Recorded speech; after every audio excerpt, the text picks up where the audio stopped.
A ver, chicos, entonces el día de hoy vamos a hablar acerca del simbolismo.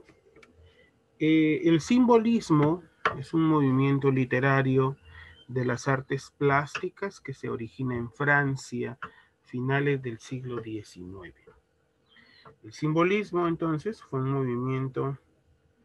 eh, un movimiento estético que animó a escritores a expresar sus ideas, sus sentimientos, ¿mediante qué? Mediante la utilización de símbolos o valores implícitos. Los escritores simbolistas pues van a existir para poder rechazar de cuando en cuando las tendencias anteriores, que en este caso en Francia había desarrollado Víctor Hugo a través del romanticismo con su obra Los Miserables, Nuestra Señora de París, Cromwell, Hernani, el realismo que se había impuesto a través de Gustavo Flaubert con el punto del adulterio, con su obra Salambó, La educación sentimental, o la mejor de todas, conocida así, que es Madame Bovary. O quizás el naturalista Emilio Solá con su obra Nana.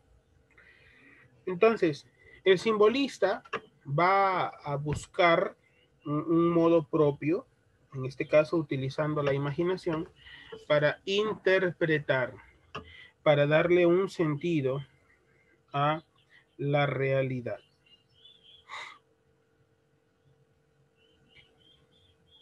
Entonces, en este entonces, el simbolismo va a caer en cuenta de alejarse de las normas rígidas, de las normas de versificación.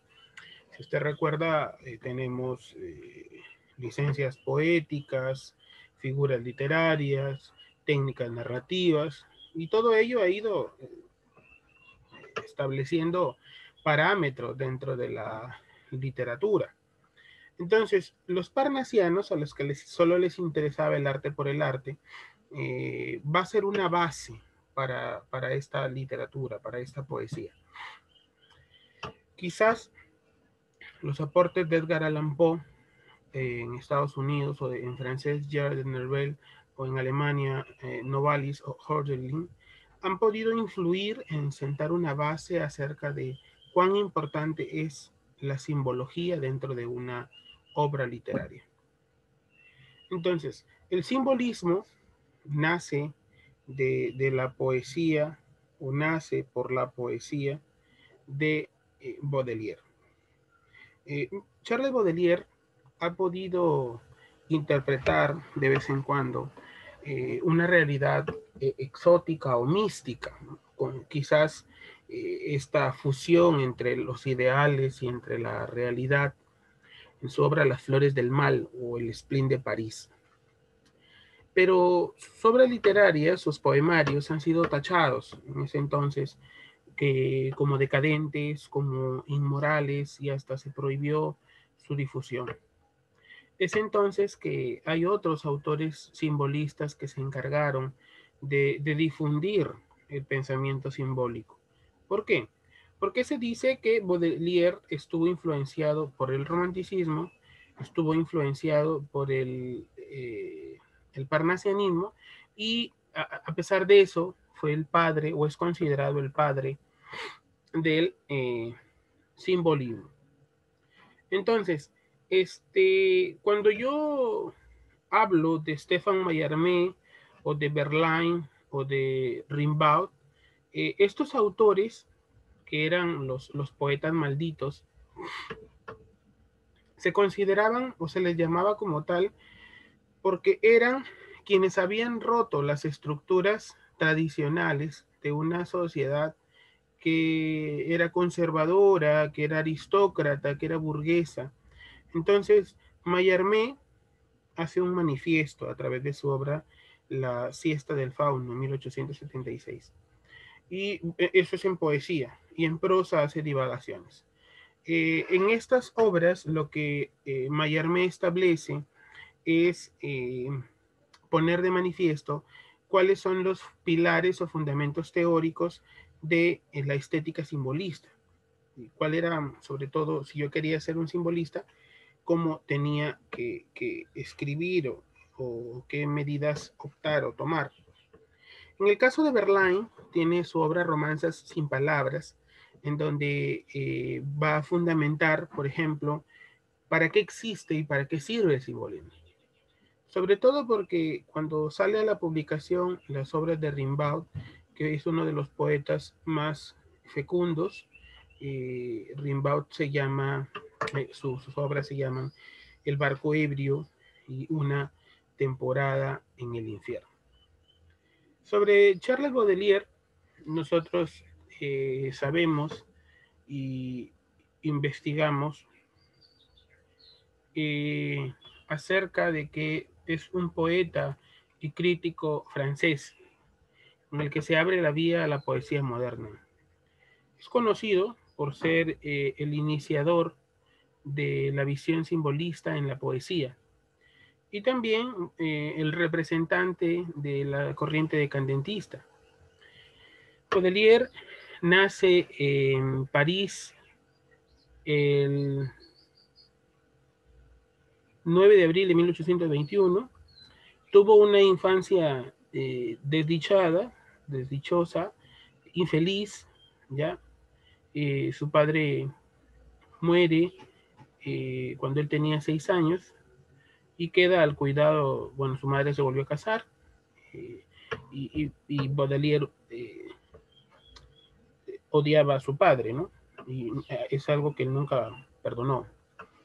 Su obra, bueno, hay que señalar, quiero aclararte que la vez pasada yo les comenté, creo, que Baudelaire tuvo una influencia bastante mediática con Edgar Allan Poe.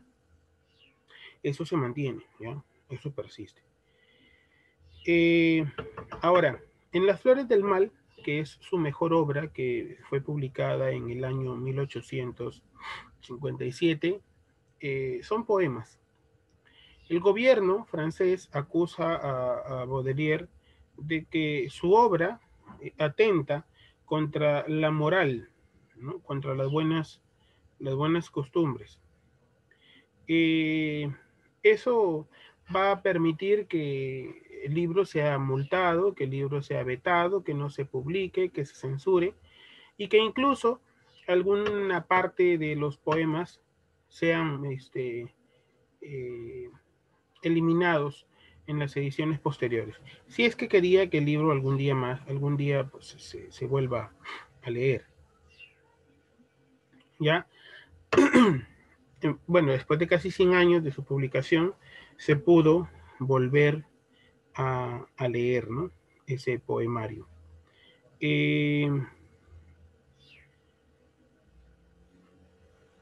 Bien, te voy a leer el poema que se llama Al lector de Baudelaire, ¿ya? Ahí que estamos hablando de él.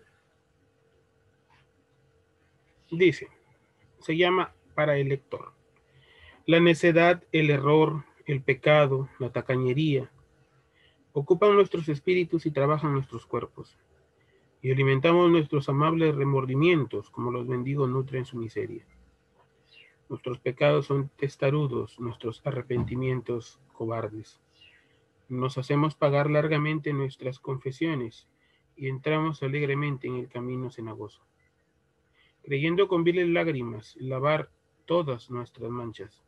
Sobre la almohada del mal está Satán, Trismegisto, que mece largamente en nuestro espíritu encantado el rico metal de nuestra voluntad.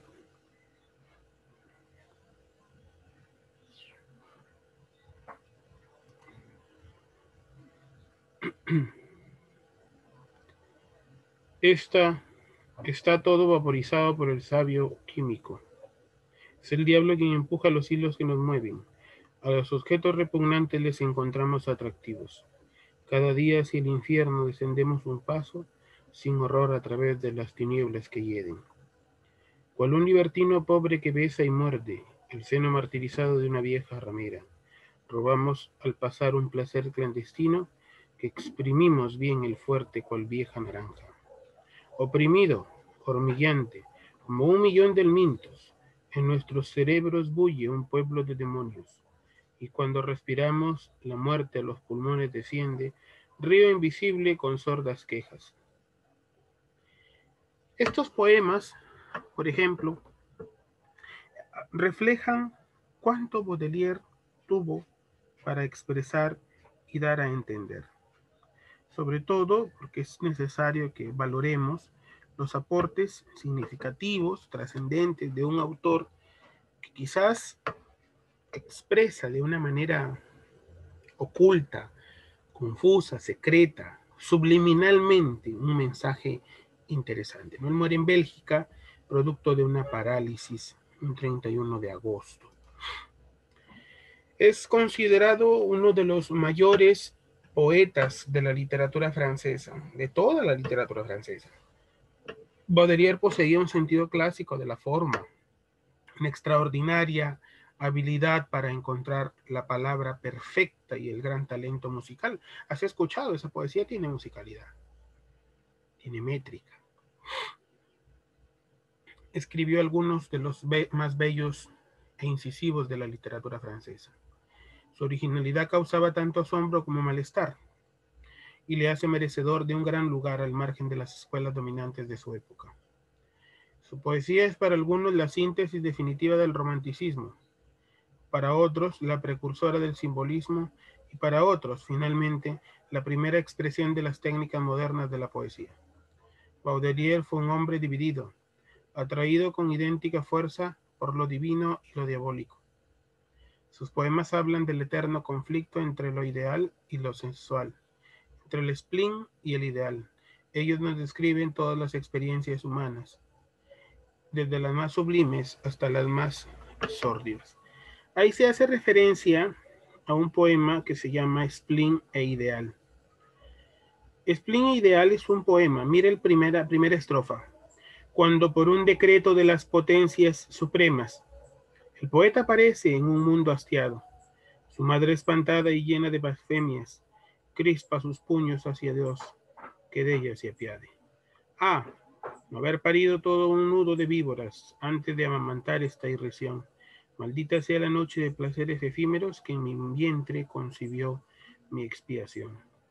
Puesto que tú has escogido entre todas las mujeres para ser el asco de mi triste marido, que yo no puedo arrojar a las llamas, como la escuela de amor de este monstruo es mi riado.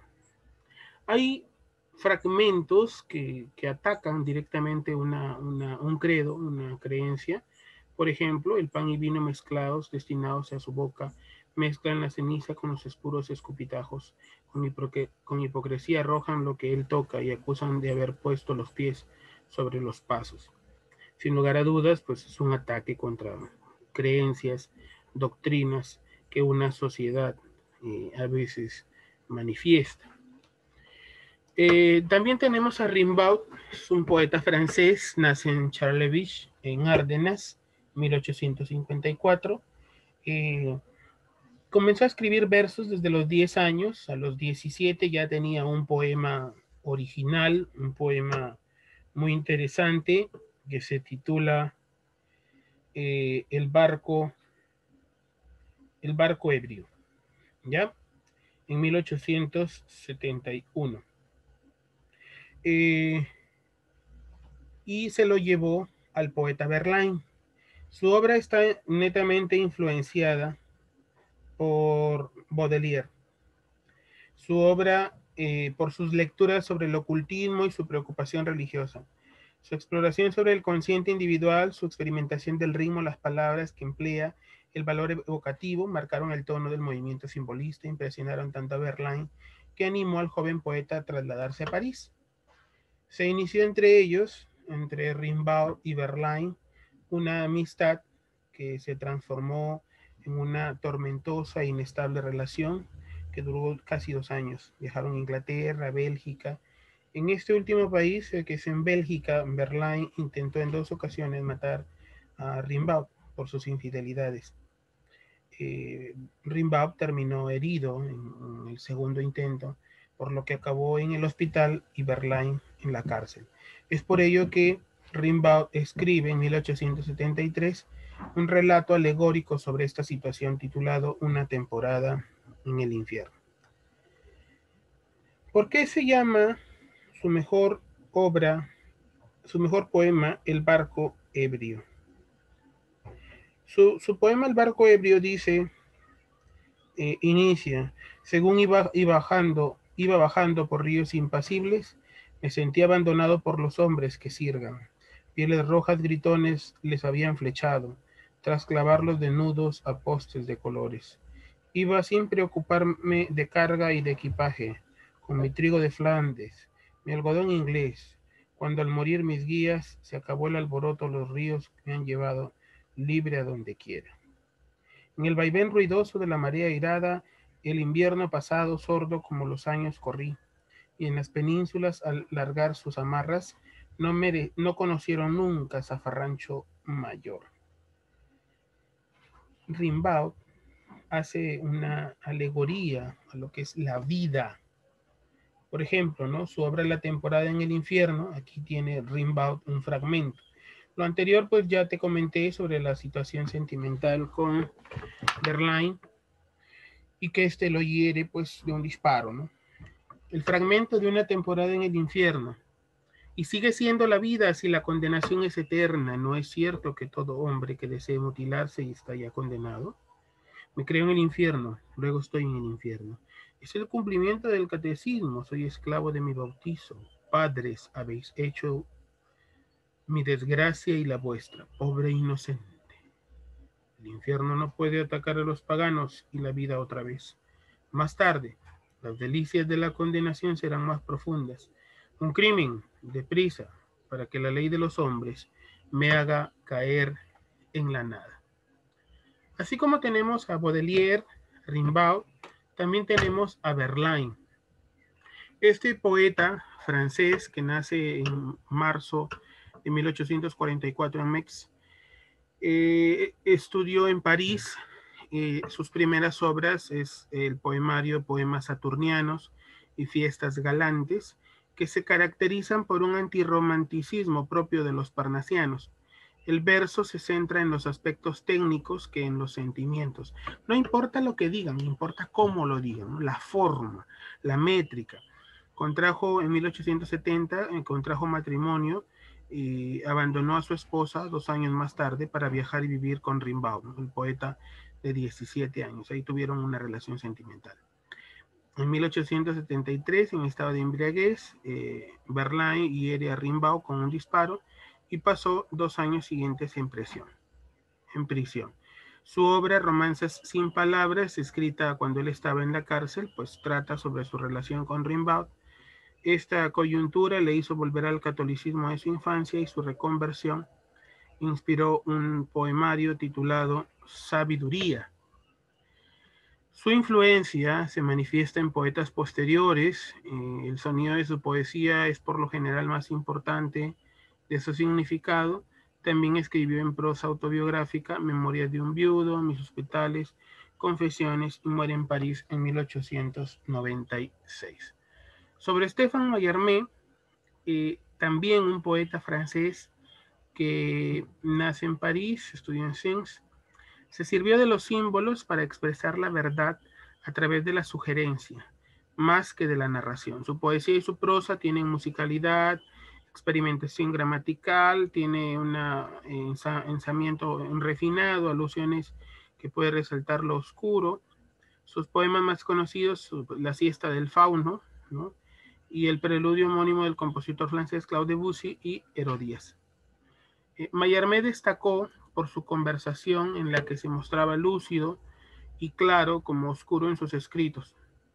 En sus famosas tertulias de martes en la Casa de París, sus comentarios críticos sobre literatura, arte, música, estimularon a distintos escritores, artistas, compositores de la escuela impresionista, ¿no? Que a finales del siglo XIX desarrollaron un arte espontáneo en oposición al formalismo. Finalmente tenemos a Rainer Maria Rilke. Este autor se hizo conocido por su obra y sus poemarios de amor, vida y canciones.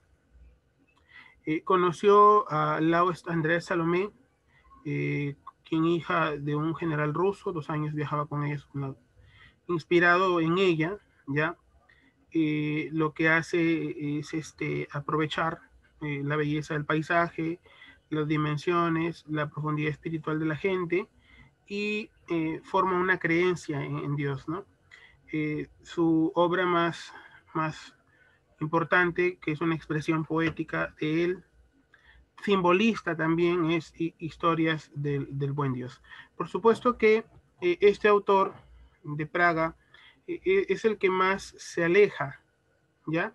Se aleja de del simbolismo agnóstico o ateo que hemos visto hace un momento, ¿ya? En 1900 eliminó de su poesía el vago lirismo, al menos en parte, que se había influenciado de los simbolistas franceses, y adopta un estilo propio. Adopta ejemplo de ello, los poemas que tenemos en el libro de las imágenes, el libro de las horas, el libro de la vida monástica, el peregrinaje.